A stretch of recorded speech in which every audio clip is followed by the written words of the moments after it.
2 weeks to the day after an explosion leveled a home in Cordova, the mayor says morale is getting better. Good evening, everyone. I'm Trent Butler. I'm Sherry Jackson. That blast killed one man inside his home. 3 utility workers were repairing a gas line nearby. They were injured. The state fire marshal's office said a kerosene heater may have triggered that explosion. Utilities to the house had been cut off. WIAT 42 News reporter Michael Oder is live in Cordova tonight. And Michael, did the mayor have an answer about how that gas might have built up in the house? Yeah, Trent, he does not have an answer. In fact, he deferred all of those questions about the investigation to the state fire marshal's office. Of course, we'll take a look at this house here behind me. This is what is left of that home here in Cordova. It is a very visible reminder about the danger that may lurk beneath the streets. What's left of a home in Cordova after a gas explosion isn't much. Piles of debris scattered the ditches. Ordinary, everyday things spread out as if a natural disaster swept through. On January 27th, that's what it looked like. The gas explosion rocked this small community. Nearby homes were damaged and fear spread about the safety of the gas lines.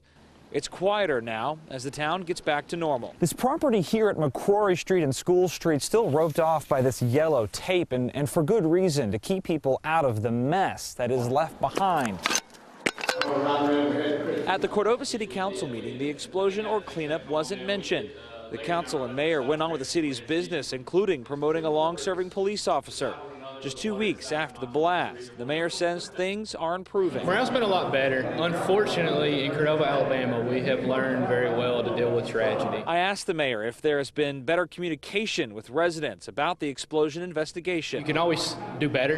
You can always try to find different platforms to get information out there. I think in a moment such as this one, there's natural fear. It's going to be there. It's going to exist. And that's just something we kind of have to overcome as a community as a whole. Now, the mayor did tell me a few hours ago that they had prioritized some gas line repairs in this area. He tells me that those repairs have already been completed.